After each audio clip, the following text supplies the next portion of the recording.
মানবতাবিরোধী অপরাধের জন্য শেখ হাসিনার বিরুদ্ধে আন্তর্জাতিক অপরাধ আদালতে আজ অভিযোগ গঠন করা হয়েছে। ৩ জনের বিরুদ্ধে, শেখ হাসিনা এবং সাবেক স্বরাষ্ট্রমন্ত্রী আসাদুজ্জামান এবং সাবেক আইজিপি মামুন, এই ৩ জন এই মামলার আসামি। এই চার্জ গঠন যতটা আলোচনার বিষয় হয়েছে তার চেয়ে বেশি আলোচনার বিষয় হয়েছে এবং অনেকে এটা নিয়ে অনেক বেশি আলোচনা করছেন, উচ্ছ্বসিত হচ্ছেন। সেটা হচ্ছে সাবেক আইজিপি মামুন এখানে রাজসাক্ষী হতে যাচ্ছেন। মানে এখন এই রাজসাক্ষী হওয়াটা এই মামলার জন্য কতটা ভালো, কতটা সুবিধা দেবে, কি হবে না হবে, সেগুলো নিয়ে কয়েকটা কথা একটু বলে রাখা জরুরি। শেখ হাসিনার বিচারের জন্য, তাকে অভিযুক্ত করার জন্য যথেষ্টের বেশি খুবই অবজেক্টিভ তথ্য প্রমাণ আছে। আমি শব্দটা আবারও বলছি, অবজেক্টিভ তথ্য প্রমাণ আছে। সাক্ষ্য বা এই সব কিছু আসলে জেনারেলি বলছি, রাজসাক্ষীতে আমি পরে আসছি, এগুলো জেনারেলি আসলে খুব অবজেক্টিভ না, সাবজেক্টিভ। এজন্যই পরস্পর দুই পক্ষের আইনজীবী পরস্পরকে ক্রস করেন, তাকে জেরা করেন, জেরা করে চেষ্টা করেন তিনি সঠিক বলছেন, সত্য বলছেন, এটা অ্যাস্টাবলিশ করার এই প্রবণতাগুলো থাকে। সেজন্যই আসলে এটা খুব অবজেক্টিভ জিনিস না। সেই তুলনায় অবজেক্টিভ হচ্ছে, যেমন ধরুন শেখ হাসিনা যে লেথাল ওয়েপন দিয়ে গুলি করার নির্দেশ দিয়েছেন, সেটার অডিও আছে এবং সেটা ভেরিফাইড হয়েছে। আমাদের চিফ প্রসিকিউটর বলছেন যে এটার মাত্র ট্রেলার, তার মানে আরও অনেক এরকম ডেটা ক্লিপিং তার কাছে আছে এবং সেগুলো যদি আমরা বিশ্ববিখ্যাত সবচেয়ে নির্ভরযোগ্য এসব প্রতিষ্ঠান যারা এগুলোকে জেনুইন কিনা পরীক্ষা করে তাদেরকে দিয়ে পরীক্ষা করিয়ে নিতে পারি, পরীক্ষা করিয়ে নিলে সেগুলোই অনেক অনেক বেশি অকাট্য প্রমাণ হিসাবে আমাদের সামনে থাকবে। সাক্ষ্য লাগবে না তা না, কিন্তু আমার কাছে মনে হয় যে আসলে স্বাক্ষর চাইতে ওগুলো ডিজিটাল সাক্ষ্য, ওগুলো এক ধরনের সাক্ষ্য, এই প্রমাণগুলো অনেক অনেক বেশি অথেন্টিক হবে। প্রচুর পাবলিক স্ফিয়ারে তাদের প্রচুর ভিডিও আছে, তারা কি বলছে না বলছে সেগুলো, আর সাথে এইসব গোপন তো আছেই। এখন যারা মামুন রাজসাক্ষী হওয়ার ব্যাপারটাকে আমরা কিভাবে দেখব? নামের সাথে রাজার পক্ষে আসলে সাক্ষী, মানে যখন কোনো অপরাধীকে আগে ধরে আনা হতো, যখন রাজ্য ছিল, রাজা ছিল, তখন অপরাধীদের মধ্যে কোনো একজন, অভিযুক্তদের মধ্যে কোনো একজন তার এই অপরাধে তিনি ইনভলভ ছিলেন কোনো না কোনো ফর্মে, সেটা স্বীকার করা এবং স্বীকার করে তিনি অন্যদের ক্ষেত্রে কি কি জানেন সেটা তিনি জানান। এই রকমভাবে আসলে এই সাক্ষীটা হয় এবং বলা বাহুল্য যে এটা তিনি কেন দেন, আইনের মধ্যেই আছে এটা, যে এই ক্ষেত্রে তাকে সম্পূর্ণ ক্ষমা অথবা তার শাস্তি কমানো যেতে পারে। এগুলো আমাদের ফৌজদারি আইনের মধ্যেই, ধারার মধ্যেই আছে। তো তাতে যেটা দাঁড়ালো, একজন রাজসাক্ষীর, আপনারা বা আমরা যে কেউ বুঝতে পারে, একজন রাজসাক্ষীর সাক্ষী শুনতে খুব বড় মনে হয়, কিন্তু রাজসাক্ষীর সাক্ষী আসলে এক অর্থে খুব শক্তিশালী না।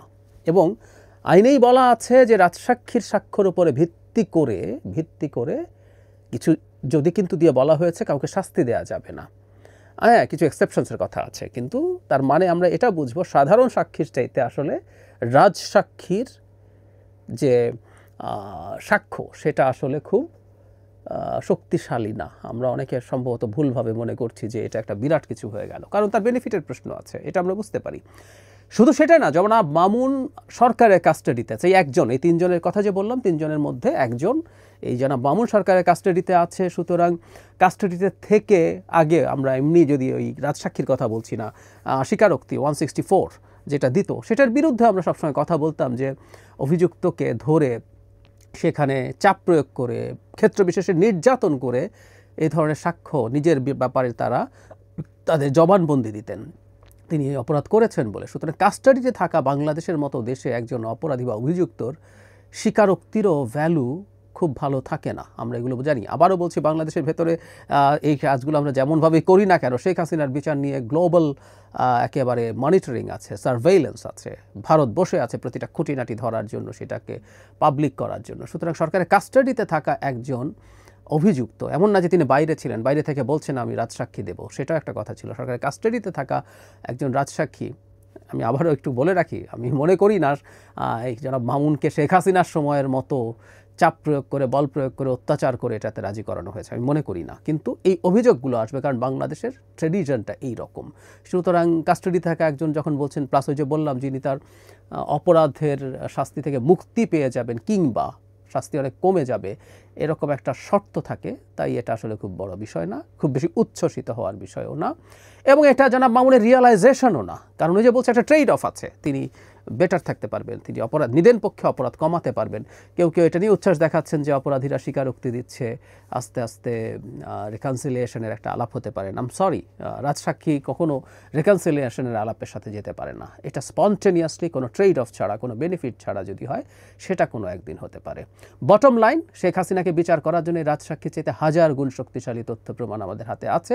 সেই তথ্য প্রমাণই আসলে শেখ হাসিনাকে অপরাধ হিসেবে সাব্যস্ত করবে, এবং এগুলোই বেশি জরুরি, কারণ শেখ হাসিনার অ্যাবসেন্সে বিচার হচ্ছে। তার অ্যাবসেন্সে বিচার হচ্ছে বলে তিনি আইনজীবী নিয়োগ করতে পারছেন না, সরকার তার হয়ে আইনজীবী নিয়োগ করেছে। কিন্তু এগুলো প্রশ্ন তোলা যায়, শেখ হাসিনা নিজের টাকায় নিজে বাঁচার জন্য যে আইনজীবী, যে ক্যাপেবিলিটির, যে কোয়ালিটির আইনজীবী দেবেন, সরকার কি সেটা দিতে পারছে? দিলেও প্রশ্ন উঠবে শেখ হাসিনার আইনজীবী যেভাবে টিথ আর নেইল ফাইট করবেন, ইনি করবেন কি না, এসব প্রশ্ন তোলা যাবে। আমি বলছি না ইনি করবেন না, কিন্তু তোলা যাবে, তুলে বিতর্কিত করার চেষ্টা করা যাবে। সেজন্য আমাদের এই অকাট্য যে ডিজিটাল প্রমাণগুলো আছে, সেই প্রমাণগুলো প্রচুর ভিডিওস আছে, কিভাবে গুলি করে মানুষ হত্যা করা হচ্ছে, আবার সেটার নির্দেশ শেখ হাসিনা দিয়েছেন, সেটার প্রমাণ আছে। এগুলোই আসলে যথেষ্ট বিষয় তাকে পৃথিবীর সামনে একটা বিভৎস বর্বর মানুষ হিসাবে প্রতিষ্ঠিত করার, ক্রাইম অ্যাগেনস্ট হিউম্যানিটি, মানবতা বিরোধী অপরাধ তিনি করেছেন সেটা প্রমাণ করার। ইভেন আমি প্রায় বলি যে জাতিসংঘের যে রিপোর্ট মানবাধিকার হাই কমিশনের, সেটাও যথেষ্ট বড় প্রমাণ, এবং হাই কমিশন বলেছে যে তাদের কাছে আরও অকাট্য প্রমাণ আছে, তারা বাংলাদেশকে দিতে চায় যদি বাংলাদেশ দুটো শর্ত ফুলফিল করে। একটা হচ্ছে ইন্টারন্যাশনাল স্ট্যান্ডার্ড, বিশেষ করে জাতিসংঘ এটার পক্ষে আছে, সেটা হলো মৃত্যুদণ্ড রাখা যাবে না, সেটা যদি বাদ দেওয়া হয়, এবং ইন অ্যাবসেন্সিয়া বিচার, কারো অনুপস্থিতিতে যদি বিচার না হয়। তাদের কাছে প্রচুর ডকুমেন্টস আছে। তো এগুলো দিয়েই আসলে চেষ্টা করা উচিত শেখ হাসিনাকে বিচার করা, এবং সেটাই অনেক বেশি শক্তিশালী হবে।